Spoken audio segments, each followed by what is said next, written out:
이번 시간에는 밀도에 대해서 공부 한번 해보도록 할게요. 자, 오늘의 학습 목표, 밀도를 측정하고 밀도가 물질의 특성임을 설명할 수 있다 입니다. 자, 우리가 일반적으로는 솜이 철보다 가볍다 라고 얘기를 하는데, 자, 요것은 정확한 표현은 솔직히 아니에요. 정확한 표현은 뭐다? 솜은 철보다 뭐가 작다? 밀도가 작다 라는 표현이 정확한 표현이랍니다. 그럼 여기에서 밀도가 뭘까요? 밀도라고 하는 것은 짠! 빽빽한 정도를 말합니다. 어떤 공간이 있을 때 얼마나 많이 들어갔느냐, 요것이 바로 밀도랍니다. 그럼 밀도는 우리가 일반적으로는 부피분의 질량으로 구할 수가 있어요. 자, 요거는 하나 적어 두세요. 밀도는 부피분의 질량이랍니다. 그러면 우리가 밀도를 구하기 위해서는 무엇만 알면 된다? 뭐와 뭐? 부피와 질량값만 알면 밀도를 구할 수가 있답니다. 자, 그러면 우리가 질량을 먼저 측정하는 방법에 대해서 얘기를 해볼게요. 질량이라고 하는 것은 뭐냐면 어떤 물질이 가지고 있는 고유한 양을 뜻해요. 자, 이런 질량은 무엇을 이용을 해서 측정을 하냐면 전자저울을 이용해서 측정을 한답니다. 선생님은 전자저울만 적어놨지만 전자저울뿐만이 아니라 윗접시 저울, 양팔 저울 이런 것도 질량을 측정할 수가 있어요. 자, 그렇다면 질량의 단위는 뭐가 될까요? 킬로그램, 그램 이런 것들이 모두 질량의 단위랍니다. 뭐 고기 100g 주세요 할 때 이 그램 이런 것들이 질량이에요.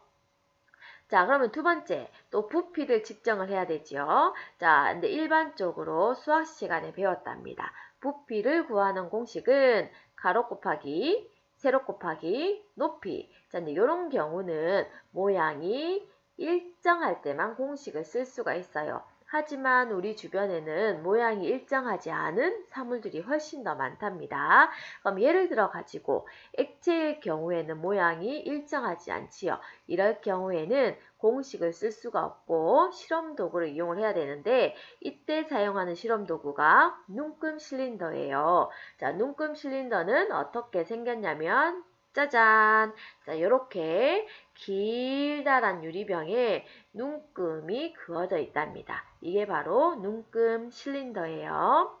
그러면 모양이 일정하지 않은 고체인 경우에는 공식을 쓸 수가 또 없겠지요. 이럴 때는 눈금 실린더를 써요. 하지만 눈금 실린더를 썼을 때 정확히 알 수가 없겠지요. 자, 따라서 물도 함께 이용을 해야 된답니다. 어떻게 하면 고체의 부피를 구할 수 있을까요? 자, 생각을 해보세요. 자, 어떻게 하면 되냐면 물을 일정량 채워요. 예를 들어서 300을 채우겠습니다. 자, 그리고 내가 원하는, 구하고자 하는 고체를 물속에 쏙 집어넣어요. 그러면 어떤 결과가 생기냐면 어떻게 될까요? 당연히 물이 위로 쭉 올라가겠지요. 자, 뭐 처음에는 300이었는데 물이 400이 되었어. 그러면 내가 넣은 고체의 부피는 얼마인가요? 바로 늘어난 물의 부피, 즉 100이 된다는 겁니다. 아시겠습니까? 자, 그러면 부피의 단위는 어떻게 된다? 부피의 단위는 우유 200ml라고 할 때 그 200ml, 그 리터, 뭐 세제곱 센티미터 요것들이 부피의 단위예요. 그럼 일반적으로 리터는 액체일 때 사용을 하고 세제곱 센티미터는 뭐 고체일 때 일반적으로 사용을 하기는 한답니다. 자, 그러면 다시 밀도는 부피분의 질량인데 질량의 단위는 그램, 자, 부피의 단위는 밀리리터예요. 그러면 밀도의 단위는 어떻게 될까요? 바로 여기에 나와 있지요. 그램 퍼 밀리리터, 즉 분모에는 부피의 단위, 분자에는 질량의 단위를 적으면 된답니다. 자, 또는 그램 퍼 세제곱 센티미터, 킬로그램 퍼 세제곱미터 얘네들이 모두 밀도의 단위예요. 그 중에서 우리가 많이 쓸 것은 과학 시간에 많이 쓸 것은 그램 퍼 밀리리터가 된답니다. 자, 학습지에는 없지만 머릿속에 기억은 해두세요. 첫째, 물질의 종류에 따라서 밀도는 같다, 다르다? 다르다. 물과 식용유는 밀도가 서로 달라요. 자, 그렇기 때문에 이 밀도라고 하는 것은 물질의 특성입니다. 특성, 즉 물질이 가지고 있는 고유한 성질이에요.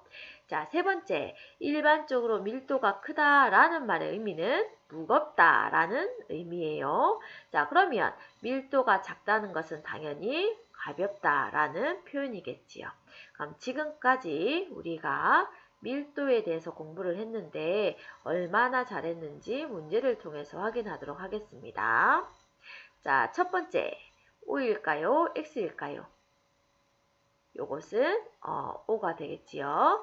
자, 두 번째, 부피는 전자저울을 이용해서 구한다. 요거는 X, 부피는 전자저울이 아니라 눈금 실린더를 이용해서 구할 수가 있습니다.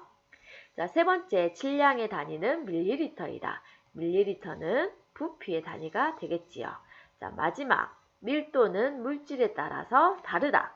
요것은 정답이 되겠습니다. 자, 지금까지 밀도에 대해서 공부를 했습니다. 이상 끝!